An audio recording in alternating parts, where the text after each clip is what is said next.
All right. So, just wanted to get everybody together. Thank you for being here, for starters. I hang on. Velcro is getting the better of me for 3 seconds here. Hang on. It doesn't go on the top of your head, Josh. I know, right? Well, with my head, it might. So, all right. Putting that aside, sorry, I was just playing with the orcas and the HGO2. It's pretty fun stuff. So, um, let's see. Let me get squared away here.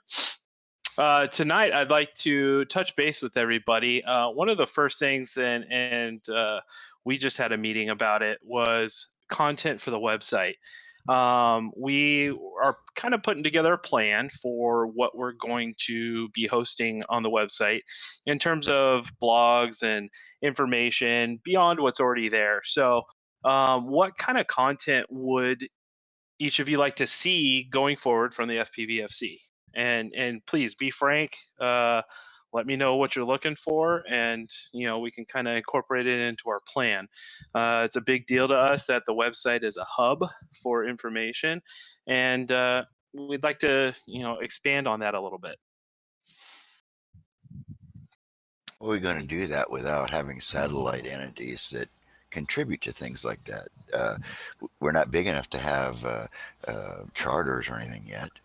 No, not necessarily charters, but we can still create content, and that could come in the form of articles.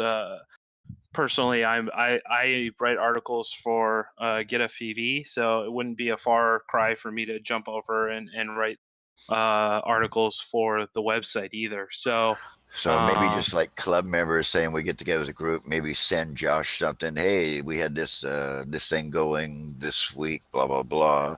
Here's some photos of our barbecue and fly-in. Yeah, perfect. Stuff like that would be excellent. Like community-based stuff like that. I think that would be a good start. What Well, in community terms is where it starts of because without course. their acceptance, for 80 years now, I've been flying. I mean, the AMA has been around or more. Hmm. We have never, ever, until some bad programming in pre-flight conceptions or automatic flight conceptions occurred, we never had a public negative. Hmm. RC flyers, helicopter and airplanes were something to go watch and have fun, and they were harmless. Right. And it's changed now. I can see where you're coming from with that.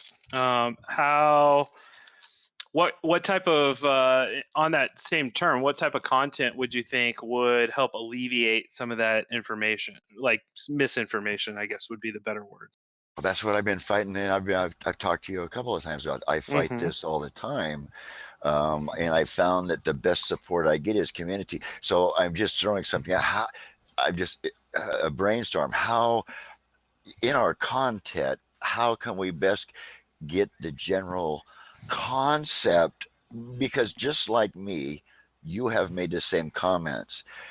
They find out what it's really all about, and their comment is, wow, we didn't know that this is what it was. We thought it was something different and negative. Right.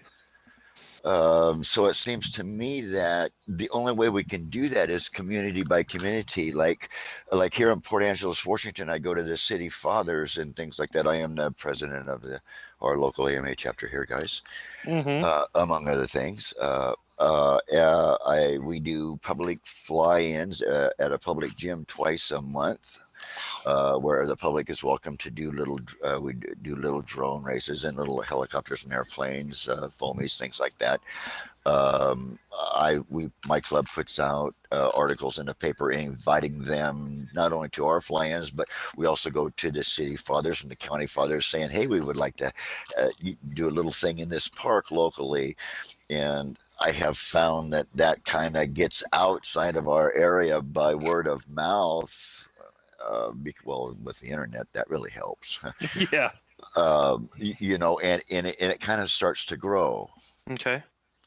But without the public support, without parents, guys, without parents saying that this is not what we hear about, and because it takes the parents for a lot of these kids to get started in, when you're talking even a whoops, you're talking $300-400 by the time everything's done with Right. receivers and everything.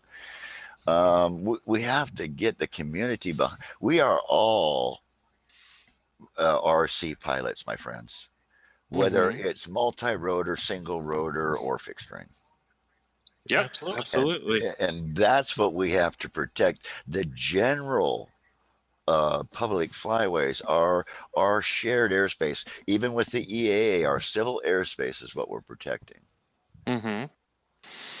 Without the public, though, it makes it hard when they think that if we have a drone, we can go up there and and look in their window with a camera, when that's totally almost impossible. You Right. can go to the store and buy 1,000 millimeter lens at a camera shop, zoom it in on somebody a half a mile away, and tell if they're wearing mascara. I have to be within 30 foot to find out that that's not a person, that's Bill. Oh, that's awesome. True Well, I story. mean, I'm old. I mean, it's just I've watched this go away. Mm-hmm. When all of the good things that as a young man I always wanted, instead of mechanically setting something up, now we can digitally get it perfect. I mean, I've always dreamed of something like that, and now I see it in jeopardy. Okay, so along those same lines, articles about what FPV drones are capable of, what fixed wing FPV is capable of. I'm just kind More of the family enjoyment it brings, more the yeah, focus on not what it absolutely. can do, Okay. because technology, they already know what it can do. They've got a Mm-hmm. misconception of thinking it can do more than it really can do. Okay. So, but Yeah, more of a community involvement. And I know Josh, I know Dave. I do know that you guys carry goggles as well as I do. I Mm-hmm. do know that, and I do know that you. I actually know that all of us educate. I do Mm-hmm. know that. There is less than 107% of idiots that fly multi rotors or RC. Unfortunately, that's who leads us. Um, I don't know how, and that's why I'm just asking. I do know what's worked in my small community, but I know you guys come from a lot of you guys come from big populaces, and Mm-hmm. that must be hard. Yeah, I mean it's a little more challenging. I would say, the Phoenix area, while I'm not an active participant in it just because of time, but they've got a pretty slamming scene for FPV here. Um, Are the but city fathers helping at all? I mean, no, is there a city honestly, parks and yeah, we have city parks. Arizona is probably, pretty lenient when it comes to FPV and whatnot.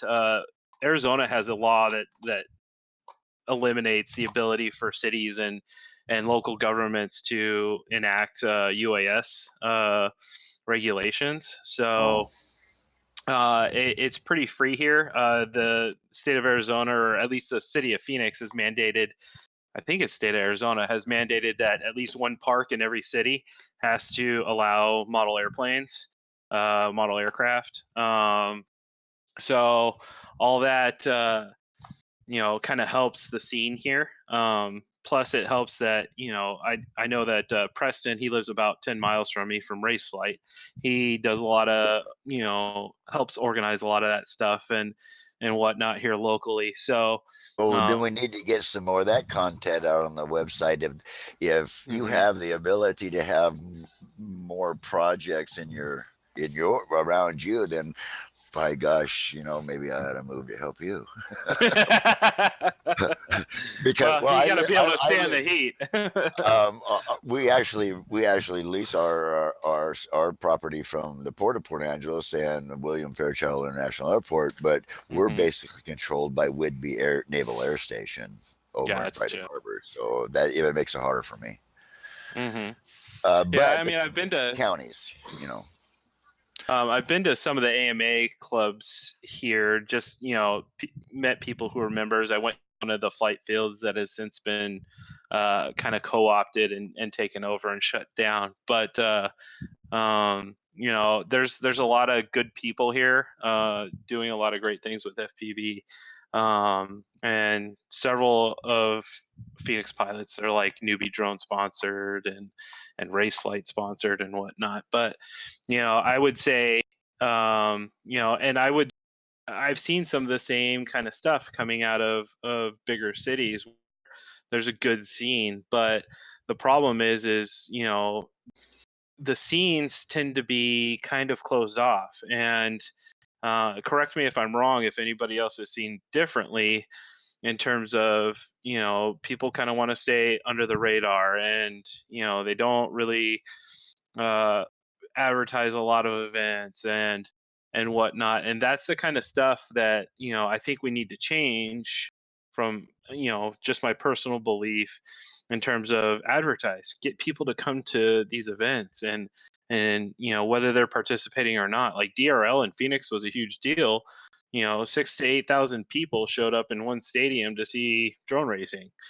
That's the kind of stuff that brings crowds, that turns people over to the hobby, that lets them know what these things can do, what how much fun they are, all that kind of stuff. But without the organizers of these races kind of advertising, it makes it kind of hard to grow. I mean, am I wrong? But that takes money, and I Well, have to yeah. work. I have to work on a little bit lower social and things since I'm old and disabled and basically live on $800 a month. Hmm. So I don't have the ability to promote like that. I have to think a little bit broader and get bigger communities. Yeah, but at the same time, it doesn't take a lot of money to call the news agency and say, Well, "Hey, I we're do that putting on an already. event." I mean, Yeah, yes, yeah, I mean, we're putting on an event. Come check it out. Let's get on the news. like That's the kind of you know, stuff that I'm talking about. we have that already. When we do our air shows, in fact, there was an article on me in this last air show where I had a beautiful shot. You guys couldn't have asked for better. I had a kid in a wheelchair, and the caption says, although he used virtual reality, the caption says Leland Cox from AMA Club, blah blah blah, showing children, FPV basically. That's cool. Well, Hmm. it does help, and we do events like that all year long within the North Olympic Peninsula. So Um, what we're so one of the what things what that we're thinking of is we're trying to identify groups that are in place because starting chapters and starting groups, I'm not sure that there's a calling for that from FPVFC from the perspective of what we're offering our community is education on safety, as well as we are fighting for the rights to fly with the FAA. And so that's of value, but it's not a cause to start a club.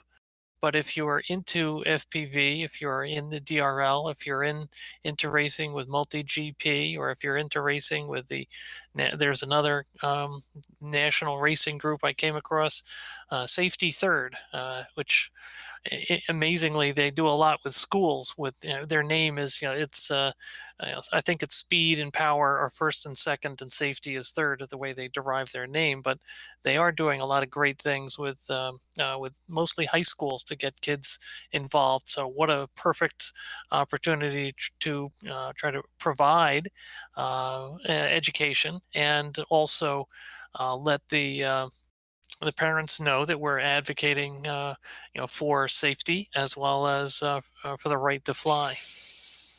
So, in addition, just if they're approaching schools is challenging, but that's one possibility. But we're looking for what are existing groups of people that would benefit from the work that we're doing, and the education that we want to create, and that leads to what's the content material that we would want to put or to add to our website to make us more useful to people who are getting into this hobby? Yeah, I mean, as an example, I mean, let's look at content like Joshua Bardwell or Oscar Liang.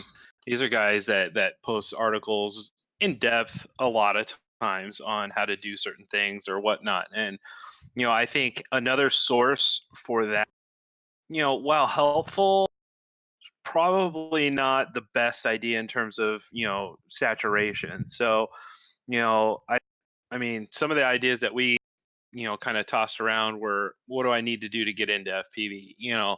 Something like that, where either video or just for the beginner. And that way we're teaching newcomers exactly how to kind of get acclimated to the hobby, stuff like that. And I'm just curious what you guys would feel is useful, would add value to the FPVFC in terms of content that we can kind of expand upon and run with. Does that make sense? Yeah, I just don't know how to apply it. Well, I mean, it's not about applying it. It's, let's just toss out ideas. Like, if put yourself in the shoes of a newcomer and find that everybody's got one thing that they wish they learned when they were first starting. What is that one thing? Well, I guess I don't know. probably Bruce taught me a building lot. stuff. General, what were you saying about? I was thinking maybe possibly like building drones, like you can build drones or you can buy them. I guess. Okay. Yeah. Cause I'm a more or less of a newcomer myself, Mm-hmm. and in terms of like building a drone, that is kind of a complicated part Mm-hmm. right there. I've gotten more information about it, but that's there's a lot of things to cover. Yeah, absolutely. So, how to the basics of building a drone, that would have been something that would have been useful to you, right? Okay. Dave, what about you? What's the first thing you wish you would have known when you first started out? Oh, like step by step through beta flight when I started out in 2016. Step by step through beta flight, that can be pretty daunting. Leland, what about you? I had the advantage of Bruce for many years, guys. I'm serious. I owe that man. I owe that man. This whole industry owes that man. Mm-hmm. Um, I guess programming, and that's what I have the hardest time with is with new people. I put out flyers at the high schools, at the Boys and Girls Clubs for our club. I have several instructors that donate their time if a boy wants to come. Mm-hmm. We beg and recycle receivers and old whoops and things like that to donate Yep. to these new kids that come in. So I would think maybe programming, maybe I'm like with it, maybe Okay. beta flight. Okay, beta flight, race flight. In depth, and more of an explanation of, instead of, it took me a long time with Bruce because, okay, do this, but none of the guy, even Joshua, who has come much later in this, did not. This is the reaction it has on it. Gotcha. This is the effect it will have if this is done. So dynamic filtering and what exactly it does, not necessarily turn it to this and move on with your life kind of situation. Okay, yeah, right. It took Gotcha. a year and a half of Bruce's whiteboard before he finally got a way to tell me what PID it was, past, Right. present, and future, Right. and understand it. So without knowing the effect, it won't fall into place as well. Okay, very good. Dan, what about you, bud? I've got no additional comments right now, I don't think. No, nothing that you wish you would have known when you first started out? I did lots of research, I guess, and had a friend that helped out too. So, yeah. Perfect. Yeah. Yeah, it was Awesome. I was definitely on my own. I'm in a part of New York where there's one guy in the area who and who also is into drones. So it's an unusual, and so yeah, having a buddy be a little further along than me would have been very useful. Hmm. Yeah, and I Yeah, was like you. also into RC cars and stuff, and a lot of that translates. Just knowing how to Yeah, mechanically do things, use soldering irons, all that kind of stuff. I'd what the been doing that for a components long time. do. Yeah, and I was already familiar with lipos and ESCs and stuff like that. And Same yep. same here. Yep. Yep. Yep. Fixed wing, being an AMA member for 40 years. Yeah, yeah. Yep. It helped, Yeah, for sure. and Especially also when flying RC helicopters helped. It was yeah. wow, stabilization. This is cool. Oh yeah, you remember in the 80s when they came out and they didn't even have a tail hole gyro yet? Yes, I do. Because I fly helis as well, Oh yeah.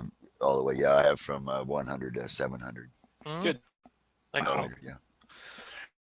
So, I mean, that some of this stuff helps. We can add it to our list of stuff that we were thinking of, and it's good to be able to hear what works for you, what doesn't work for you.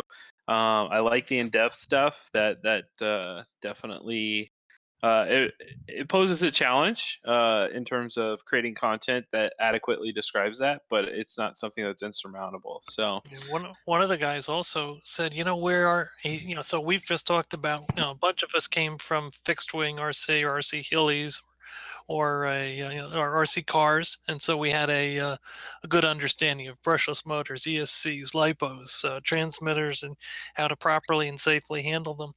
But we've got a community that are videographers or they're still photographers, and they just want to make a picture that you can't get or a video you can't get any other way. And I think that's a new perspective, if you'll forgive the pun, of a community that is coming to FPV with a different skill set. They're amazing in setting up cameras, but it's like, wow, you can't do that with a lipo. Let's put this back on the ground safely. Yeah, we definitely Right. need more information on how to handle lipos safely, how to charge, not just to discharge them all the way till nothing, things like Right. that. Right. Okay. Yeah, they're A little bit of looking at it. medical information. They're coming in Go ahead. looking at FPV as a tool Yep. Right. Right. rather than for fun. And I For and I think recreation, yeah. and I think that's where we are rapidly evolving too. As we look at our own FPV devices, they've gotten just amazingly stable in the last couple of years. The software base that we have choices from Betaflight to iNav to any other good software foundations, and so they are now much more dependable, just like our fixed wing RC was as we transferred over to 2.4 gigahertz. So it's and Same that's flight boards in the planes now. I can put my Bardwell F4 right in my. the episode this week, and I think it was hysterical. Yep. David is quite the character. Yeah. I mean, even I would like, because I'm doing more video filming of some of the guys that I've got cameras in their planes and stuff that cannot fly their real planes anymore. Mm-hmm. In fact, a lot of them. I got about 30 of them. Anyway, I'm filming them and stuff like that, having fun at our fly-ins and things like that. I'm behind them, and actually, I got a little 3-inch that does better than my 5-inch as far as cinematic. But do you want me occasionally to send you things like that? Absolutely. We'll take any kind of content and we can turn it into, either video or pictures for the website or an article or anything like that. Okay. I mean, that kind of stuff's always welcome. I mean, I'm just learning. So in order to fine. do that, and in order for me to go out on a limb, Dave, Josh, what if I say? Hey guys, What do I need to do this? Or how do I get it to you? Well, tell you what, if you got some content, we will provide you a way to get it to us. We've Well, I got, figured you would. I'm just being, yep, well, in other words, so I can contact you on the site here and say, hey guys, if I send you this, look it over. Tell me what you want different, and I'll do Yep. something different. Yep, absolutely. Do I have that from you, Josh? Yeah, you That's got it, bud. Josh. Yep, That's all I need. that was Josh. This is Dave, and Or absolutely. Dave, yeah. Okay. Yep. Well, either one of you, I'll find you. You know. Yep, absolutely. I know where you live. Yeah. Unfortunately, everybody does now because I'm an IP instructor. I'm an entry pilot instructor for the AMA and a few other. And by the way, I wasn't really thinking about charters. I would just think it would be easier if we did a kind of an analysis of how kind of we're spread out in the U.S. and if we just had groups do exactly like I was just saying, send our stuff into the main hub to be determined if it wants to be put out there. Mm-hmm.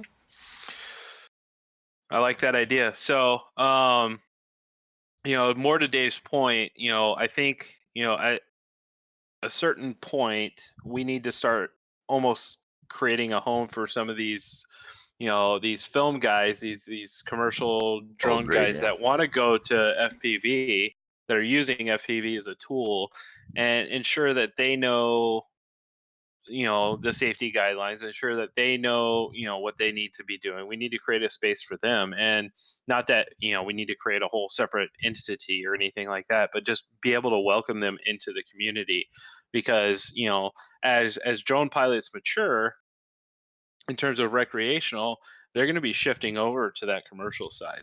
Do you have a big outlet? That's interesting, because at this EAA meeting I was at just on Saturday, the presentators were commercial 107 pilots. Mm-hmm. Out of 47, there are 2 left.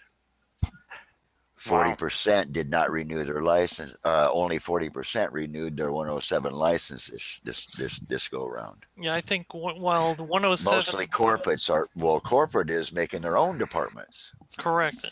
And while the 107 growth rate is 30 to 40% a year at about 300,000 right now in the United States, I would assert that the jobs in the commercial drone industry are there will be 107 like jobs, but that's not going to be the majority of it. It's going to be, we've already got companies like Verizon monitoring and inspecting their cell towers. AT&T, same thing. BNSF inspecting their train lines, and so they need highly autonomous vehicles, and so you need operators that are one on many. And it's not what we think of as, oh, okay, I've got a job with a real estate agent.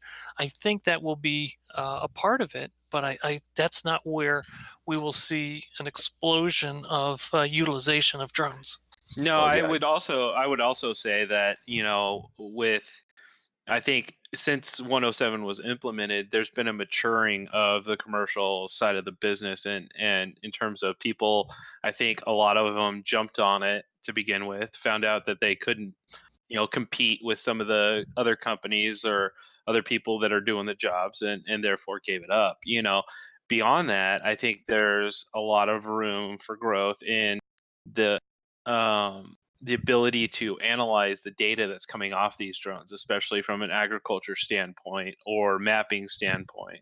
Right. Those are going to be the support jobs that, while you could be familiar with a drone and its capabilities, you might slide in better into an analysis position.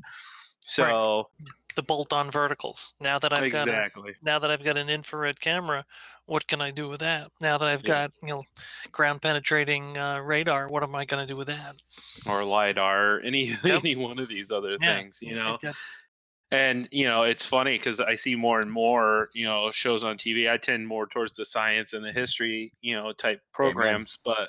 But like there's ones where they're LiDAR scanning entire sections of the jungle to find ancient ruins and stuff like that, and they're utilizing drones to do that. And It's that kind of stuff that I think is going to be the future, but at the same time, it's not all pilots. There's a lot of support that goes into those types of projects. Yeah, I didn't So- realize. I never put in my head not all pilots, and that's what I meant by That's what I meant by corporate making their own departments now. Mhm. There's no use for commercial. In fact, for the real estate agents on the North Olympic Peninsula, I trained their own pilots with in house. Mhm. They quit using 107 pilots.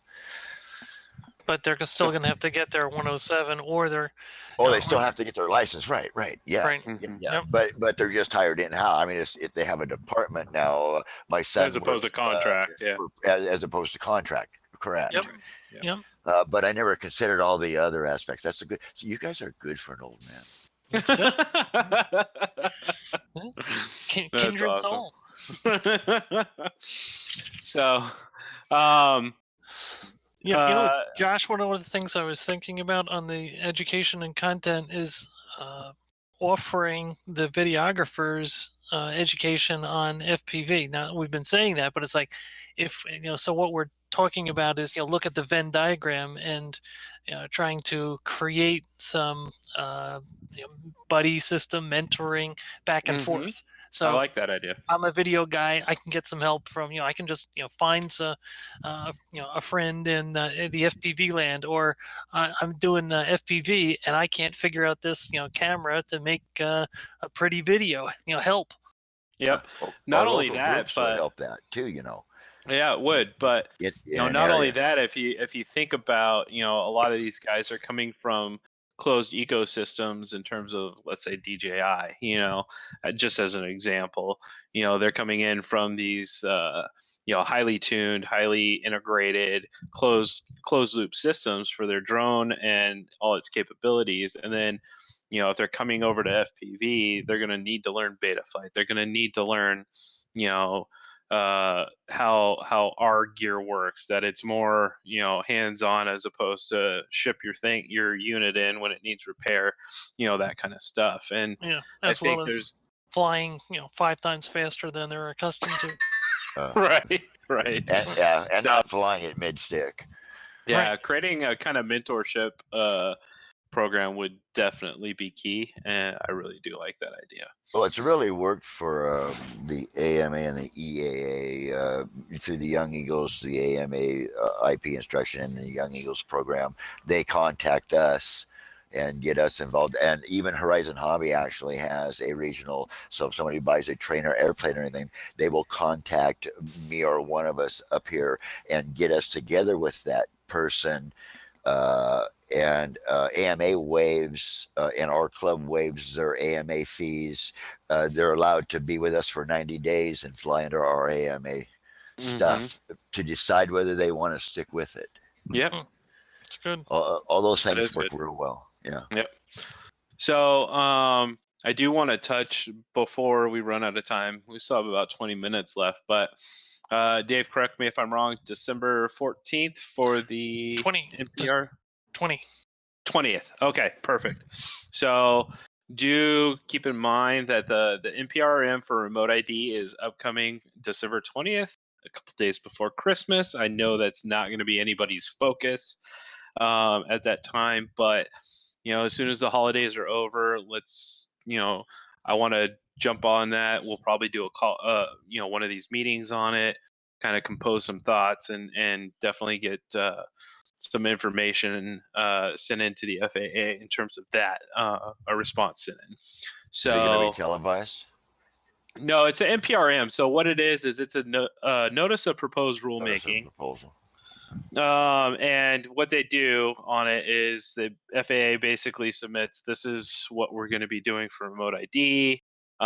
Please read through it, submit your suggestions, your ideas, your concerns, your complaints, all that kind of stuff. A lot of times, at least the last couple ones have been somewhat linear in terms of they ask specific questions, but at the same time, it doesn't preclude anybody from offering their opinions. We've done a couple meetings on remote ID and kind of what came out of the drone advisory committee, and Dave was awesome and participated in that and took a lot of our thoughts into that with him. But I do want to be able to give that a good read, and anybody that gives it a good read and has a thought on it, please send that information our way. Or let I'm us sure know. that's going to get posted all over the place on Facebook, and lots of people are going to jump to conclusions. And the quicker Yep. we are with some actual facts and everything, the better, I believe. Absolutely, Yep. and I think my thought is we would want to propose a response quickly, and then we would Have that ready.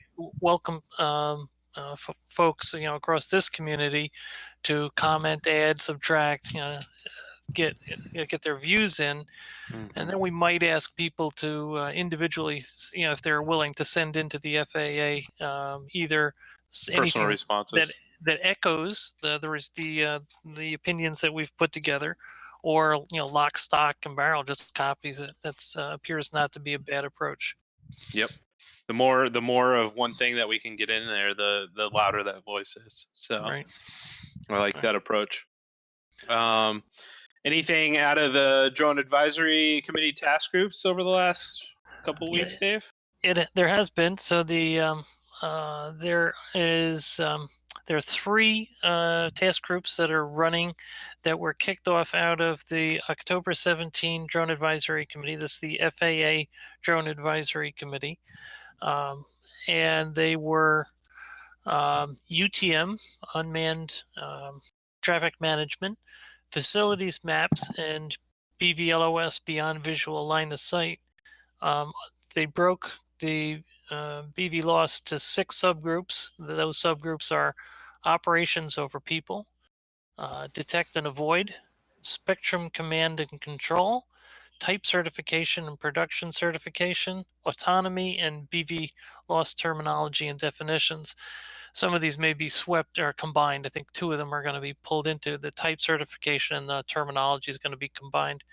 I'm leading the spectrum command and control subgroup, and I came to learn that there was a section 374 within the 2018 FAA Reauthorization Act that asks the FAA. It asks is, of course, its mandate. That's the polite way to say this is Congress telling the FAA to do this, and it has to do with defined spectrum for UAS, and they put forward L band and C band, and both have their significant issues. And so the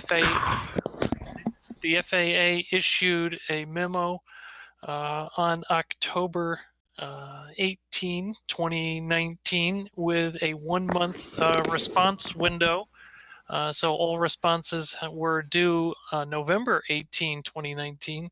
So we're working with the issuer of the memo, and we're asking for the documents that they got back from a number of the stakeholders. And so this one's not going real well, and so it's not a huge surprise because there's an enormous lack of available spectrum. So this is a hard issue.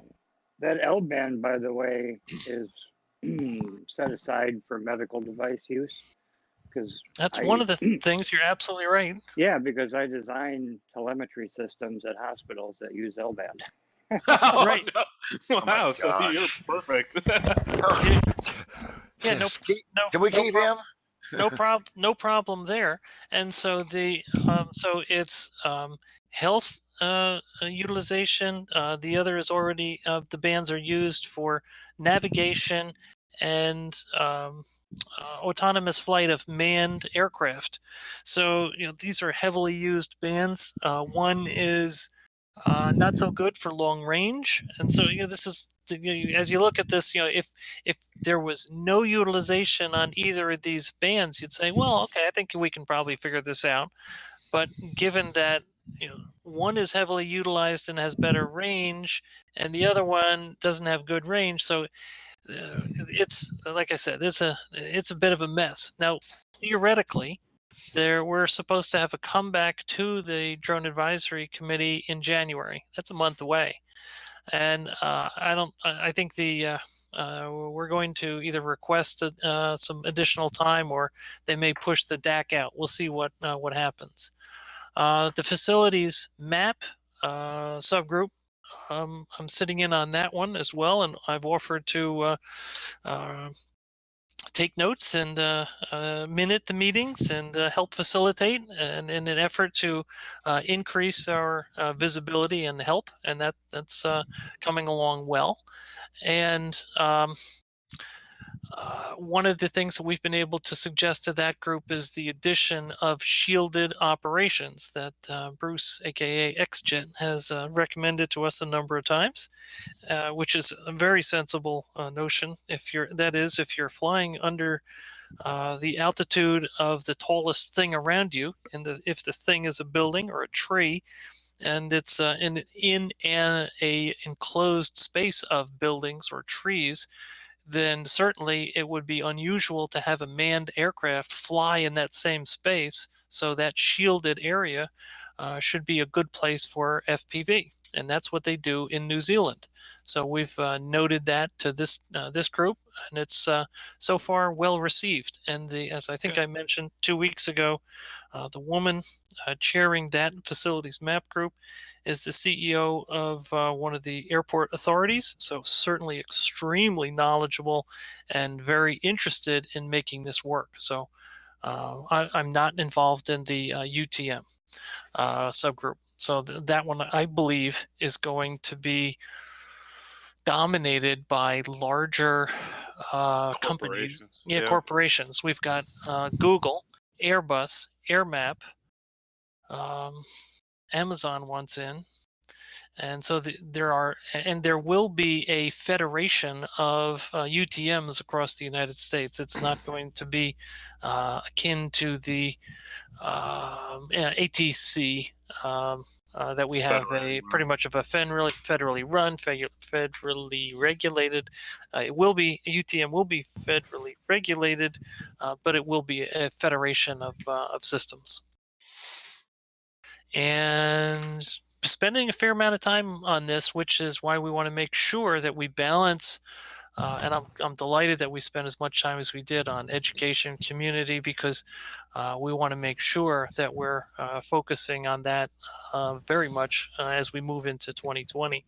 Mm-hmm. And I will certainly continue the work with the FAA, but as we talk to folks about what's the value of FPVFC, it's reasonable for them to say, well, that's interesting.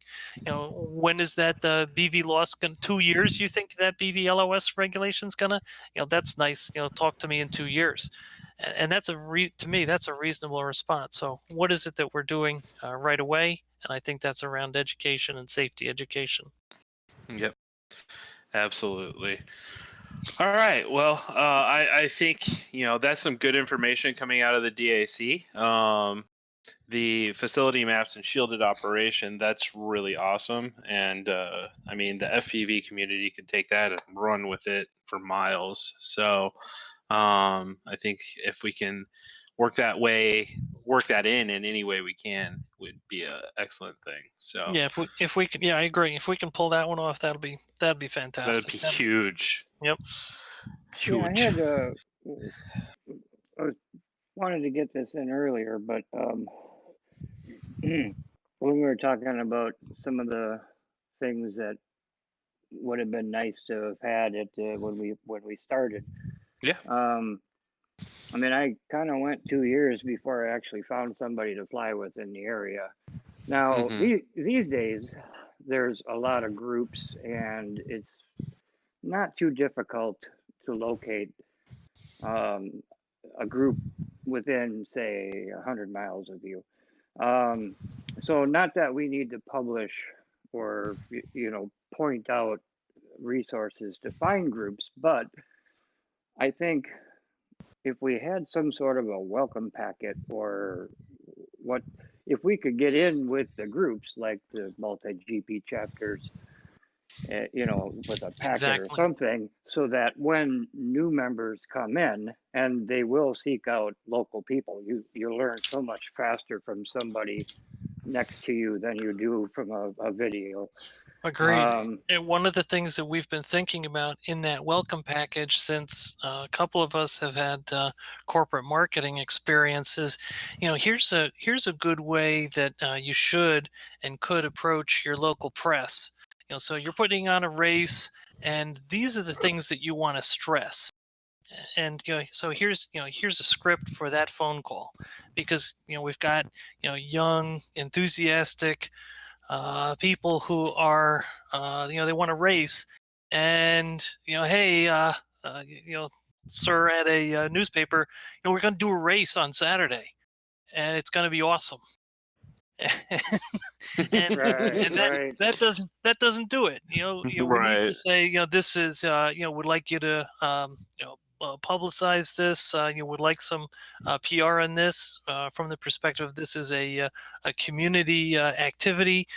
This is all about STEM, and we're trying to always encourage young people, young boys and girls, young men and women to participate with us. A bunch of us have technical degrees, and this is we want to show what it is to use these drones at the amazing speeds, and it really gets people excited about the technology and the interest in maybe there's a career in doing this sort of work. So that And also just doing it safely. exactly.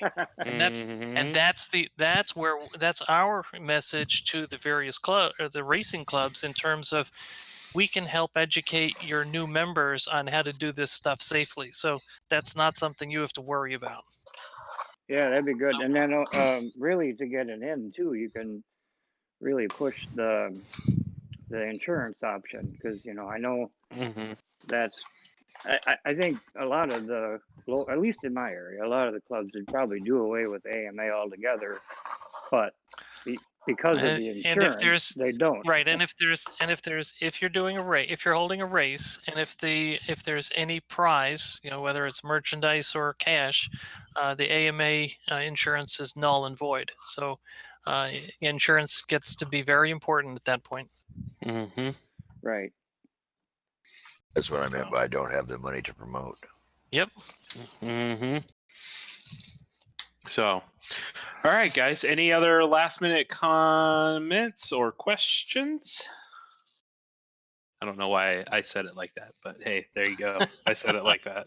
So It's been a long couple of weeks, guys. I'm sorry. So the welcome packet is absolutely the one of the values that we think we can bring to existing communities. Like the DRL, like Multi GP, like Safety Third, like there's a new nonprofit coming up, Drone Responders, which is all about first responders. So yeah, we want to try to provide what we do so that they don't have to duplicate it. Yep. Okay, I got a already question. done. I got a question then. Yes, sir. Okay, so it just occurred to me. We're talking about young people a lot, of course, and that's important. Now we have dues in the FPVFC. Yes. Now, one of the things that has hurt a lot of our club-based entities or our charters, even through our own AMA, is Park Flyer program, where you can get a Park Flyer. You can be a member of the AMA until you're 18 free.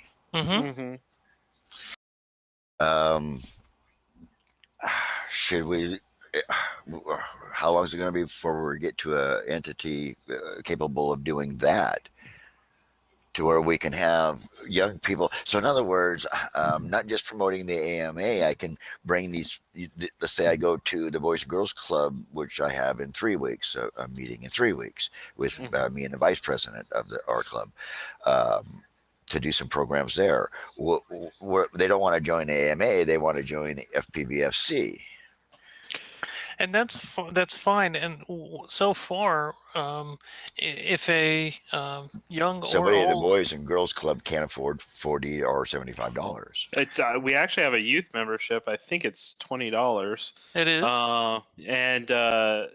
But the difference is, guys, is is one of the biggest. I mean, the big differences between the AMA and FPVFC is one thing that they have is fields. They have dedicated fields that they can go out and fly. Right now, being a member of the FPVFC is kind of a support our mission kind of situation, and which is excellent for everybody who's chosen to do that, and we appreciate it. But one of the things that we as the FPVFC kind of core are looking to do is provide a value for that membership. One of the things we don't have is land or fixed flying fields, because that's not what FPV is about. FPV is a and so so what we do provide for no money to anyone who clicks on the website is safety guidelines, checklists, and we want to try to provide this education. Hopefully the FAA comes back with a positive response that we can administer the knowledge test that's going to be required. We want to try to make that very, very, very, very inexpensive, since we anticipate that some of the larger companies will offer that for free. So I think the AMA analog is to flying FPV is zero. Just as Josh said, we are very, very interested in and very grateful to the support of our members, and we're using those funds to basically run the FPVFC. So the IT expenses, and hopefully in 2020 defray some of the travel expenses that we've had.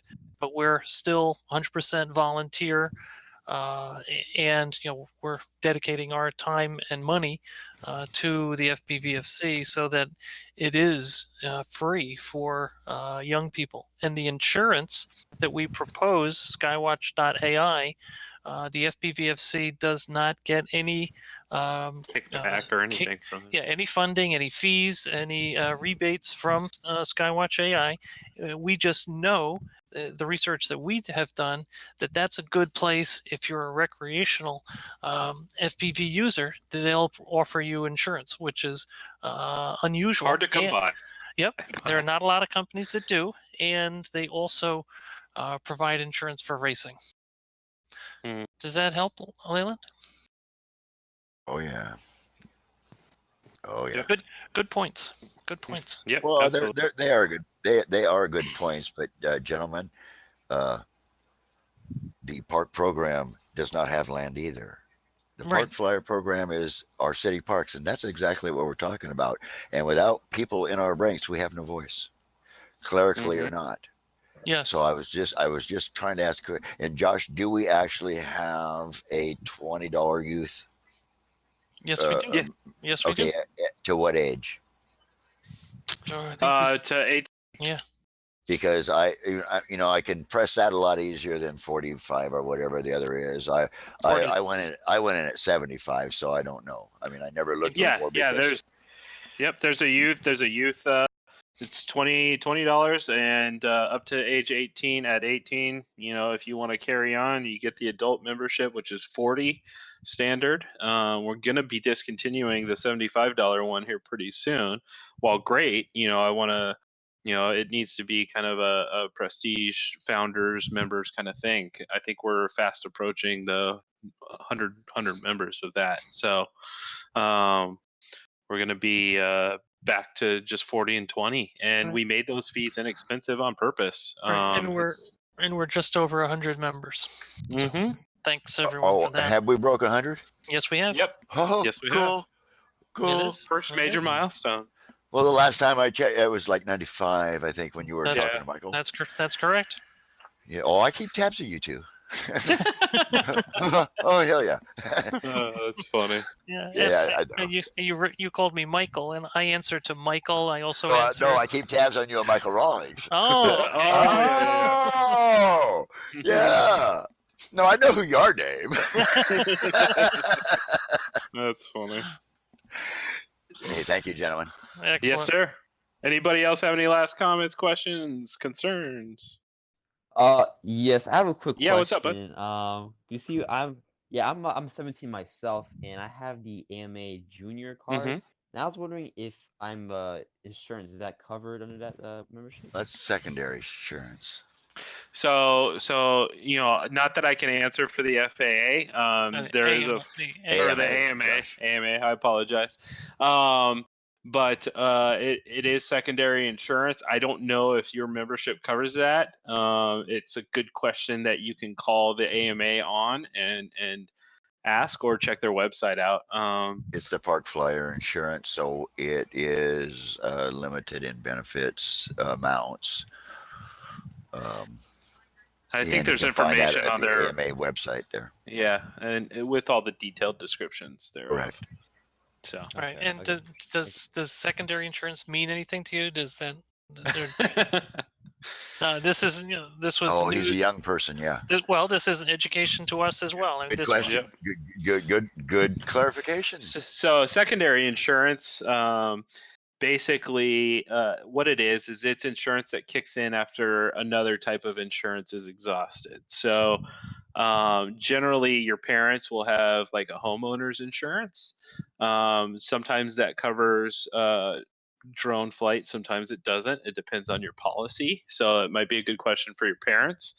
But and this is not an unusual thing to find in a policy these days. In 2015, the Office of Insurers in the United States recommended to the people who carry, the brokers who carry insurance for homeowners, recommended that they stop covering drones.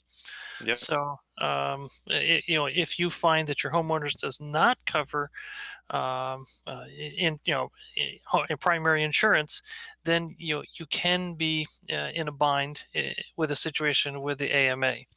And so that's the so if you race, it's a good idea to consider the on-demand Skywatch AI insurance. And again, we don't get any funding. There's no. It's just these are it's our best judgment and advice.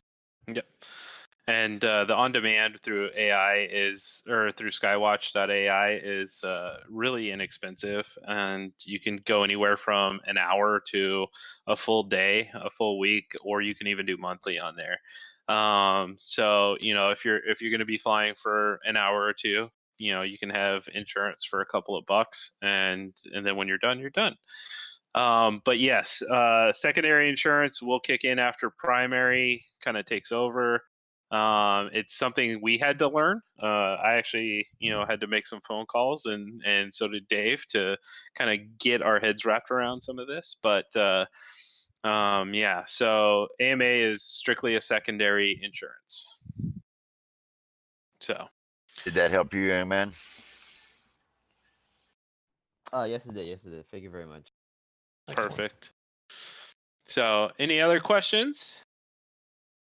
Well, thank you all for attending this evening. I appreciate it, and we'll see you next time. We'll probably have one more of these in 2 weeks before Christmas, and I would expect it to potentially be on the RID and PRM, because that is coming up, and hopefully we've got our hands on it by then. So, you all have a great evening and a great week, and have fun flying if you're flying. Thank you. Take care. Thanks, All right, everyone. Thank you. Thanks, everyone. Bye-bye. Bye.